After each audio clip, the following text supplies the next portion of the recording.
$24 million. That's what it cost to build D.C. Stadium in 1961 on federal land along the Anacostia River, the first multi-purpose stadium in American sports history. For 35 years, it was the home of Washington's football dynasty, 3 different baseball teams, the 1994 World Cup, and the loudest seats in the NFL. Then the team left for the suburbs. Then baseball left again. Then soccer left. The building sat empty for years, costing the city $3.5 million a year just to stand there and rot. Demolition finally began in January 2025. This is not just a story about a stadium. It is a story about federal land, a segregationist owner, a president who refused to attend his own city's games, and what happens when the most powerful city in America spends 30 years unable to decide what to do with 180 acres on its own riverfront. Washington's sports landscape in the late 1950s was anchored by Griffith Stadium, a crumbling, cramped relic built in 1911. It could no longer support the modern ambitions of the baseball Senators or the football franchise. The solution required federal intervention. Under the 1958 District of Columbia Stadium Act, Congress authorized the National Park Service to clear 190 acres of the Anacostia Flats, a marshy floodplain along the river. This established a public-private structure where the municipal government owned the venue on leased federal land. Construction began in 1959. Workers erected a massive circular bowl featuring a cantilevered upper deck and motorized movable bleachers. When the venue opened on October 1, 1961, as D.C. Stadium, it broke the traditional mold of American ballparks. It was the nation's first circular, multi-purpose design, setting a template for a generation of cookie-cutter arenas. Yet this architecture was built on a legal paradox. The federal soil that made its construction possible also tethered the stadium to the political struggles of the nation's capital. The concrete bowl possessed a physical presence that felt raw and alive. At its core was an engineering anomaly, a 5,000-seat bleacher section mounted on curved steel tracks. Powered by electric motors, this massive platform rolled from the third baseline to left field in just 9 minutes, shifting the playing surface from baseball diamond to football gridiron, a process that cost $40,000 per conversion. But the building's true character was felt in its structural elasticity. When crowds erupted, the steel and concrete of the cantilevered upper deck flexed, producing a rhythmic, heavy sway known as the RFK bounce. Spectators in these vibrating upper levels looked out past the playing field to see the United States Capitol Dome and the Washington Monument framed against the horizon. Federal rules prohibited light towers to protect this specific monumental corridor. This design constraint ensured the stadium operated as a civic landmark, physically and visually anchored to the Capitol's grand design. On October 1, 1961, the newly constructed D.C. Stadium opened its gates for its first professional football game. But the real conflict was not on the field, it was on the pavement outside. More than 100 picketers from the NAACP and the Congress of Racial Equality marched near the entrances. One of their hand-painted signs raised a stinging question for a nation fighting the Cold War. "We carry the rifle. Why cannot we carry the ball?" They were protesting George Preston Marshall. The Washington owner was the NFL's last holdout against integration, refusing to field a single black player, while 83 black athletes competed across the rest of the league. Marshall openly defended his whites-only policy, once stating he would only sign black players when the Harlem Globetrotters started signing whites. In the press, Washington Post columnist Shirley Povich fought back with biting irony, famously describing the team's colors as burgundy, gold, and Caucasian. A group of counter-protesters from the American Nazi Party arrived wearing swastika armbands. They paraded with signs demanding to keep the team white, forcing Metropolitan Police to form a tight cordon to keep the opposing groups separated. Marshall's defiance turned the stadium's opening day into a national civil rights flashpoint. This was more than a football game. It was a public confrontation over who this taxpayer-funded arena was truly built for, and whether a segregationist owner could continue to occupy federal land. The power to break George Preston Marshall's holdout lay in the very soil the stadium sat on. In March 1961, Interior Secretary Stewart Udall and Attorney General Robert Kennedy delivered an ultimatum: integrate the team, or the federal government would block the franchise from using the new public facility. To emphasize the point, President John F. Kennedy refused to attend games. Marshall resisted, holding out through a dismal 1-12-1 season before finally yielding. In the 1962 draft, Washington selected Heisman winner Ernie Davis first overall and traded him to Cleveland for Bobby Mitchell, who became the team's first black star. 7 years later, in January 1969, 6 months after Robert Kennedy's assassination, the city renamed the venue Robert F. Kennedy Memorial Stadium. The change turned the concrete bowl into a memorial to the civil rights legacy that forced its integration, forever linking federal authority to the turf below. The original Washington Senators baseball team had already abandoned the nation's capital for Minnesota, leaving behind a city desperate for a replacement franchise. Major League Baseball obliged with an expansion team under the same name, setting up a grand opening on April 9, 1962. Under a bright spring sky, President John F. Kennedy threw out the ceremonial first pitch before a crowd of 44,383. It was the largest professional sports crowd in Washington history. The new Senators beat the Detroit Tigers 4-1, wrapping the pristine stadium in an air of national optimism. But the ceremonial triumph masked a chronic, systemic decay.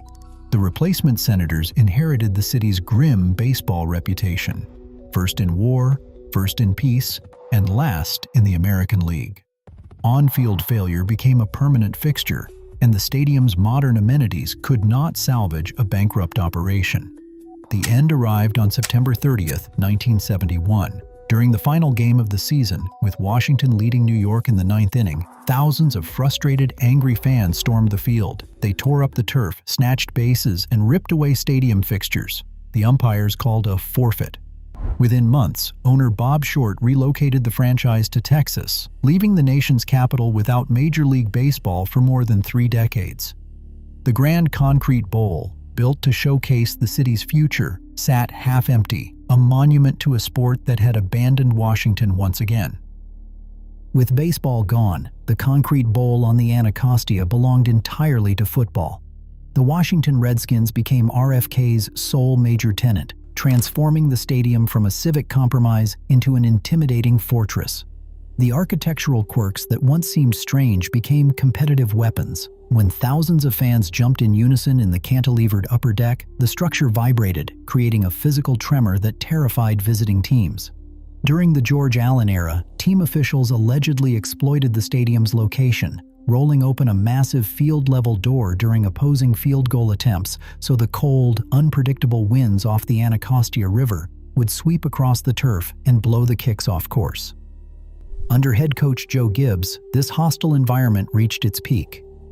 Washington secured 3 Super Bowl titles following the 1982, 1987, and 1991 seasons, anchored by a legendary postseason run on their home turf.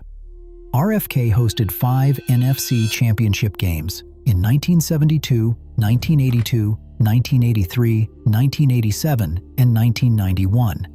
Washington won all 5, making them the only franchise in NFL history to win 5 conference title games at a single venue. The peak of this home field dominance came on January 22, 1983. In the closing minutes of a 31-17 victory over the rival Dallas Cowboys, a crowd of 54,000 chanted, "We want Dallas," in a deafening roar that physically shook the stadium's foundations. Over 36 seasons, Washington built an astonishing record of 173 wins, 102 losses, and 3 ties at RFK, including an almost flawless 11-1 record in the playoffs. By the early 1990s, NFL economics had shifted. Washington owner Jack Kent Cooke wanted a modern stadium lined with luxury suites, but RFK's aging concrete structure could not support them.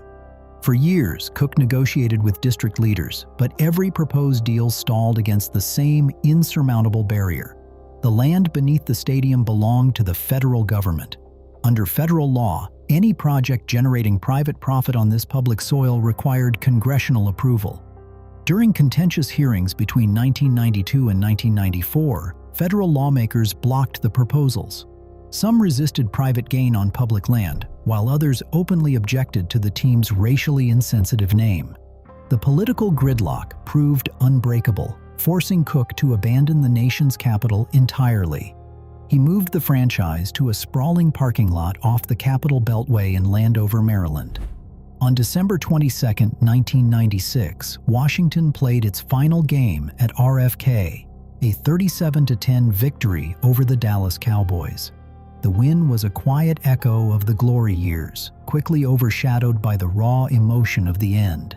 At the final whistle, thousands of fans bypassed security and flooded the playing field. They ripped up patches of the turf, tore down goalposts, and used wrenches to pry plastic seats from the concrete, carrying away physical pieces of their history. The departure forced a decades-long exile in Maryland, defined by a sterile suburban venue, a highly controversial new ownership era, and a fractured fan base. The very federal authority that had forced the team's integration 35 years earlier had now locked them out of the city. In 2005, baseball returned to the Anacostia Flats when the relocated Montreal Expos became the Washington Nationals. This was never a permanent homecoming, but a three-season stopover while a new, modern ballpark was built near the Navy Yard. Welcoming baseball back after 33 years required resurrecting the stadium's dormant mechanics. Workers once again fired up the system that rolled 5,000 lower deck seats along buried tracks into the outfield. Each mechanical conversion cost $40,000, a massive financial drain for a city waiting on a permanent venue. Despite the nostalgia of those summer nights, the arrangement exposed the structural and economic limits of the aging concrete bowl. By the time the Nationals played their final game at the site on September 23, 2007, the stadium had proved it could still absorb the city's sporting passions, but it could no longer offer a durable home.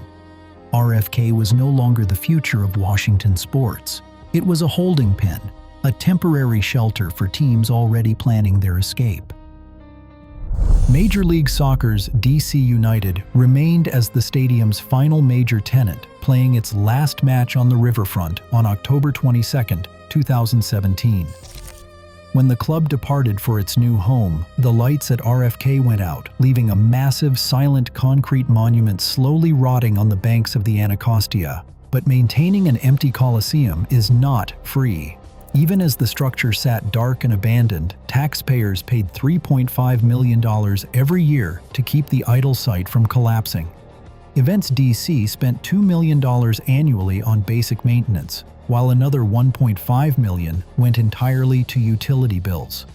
In September 2019, municipal officials announced plans for demolition, but the decay moved faster than the local bureaucracy. In July 2022, multiple fires broke out inside the empty concourses, turning a symbolic eyesore into an active physical danger. By November, the city began selling off the stadium's plastic seats to collectors, a desperate attempt to salvage fragments of history from the wreckage. Yet, the ultimate obstacle remained the original 1958 legal paradox. The city could not tear down or redevelop the venue without direct federal intervention. That structural gridlock lasted until January 6, 2025, when President Joe Biden signed the land transfer bill, releasing the site to district control. Within days, demolition crews arrived to begin dismantling the rusting cantilevered decks. The teardown of the physical monument was slow. Demolition crews could not use explosives because the stadium sat right beside the Anacostia River. Instead, workers methodically stripped away decades of asbestos, lead, and PCBs before dismantling the heavy steel frame.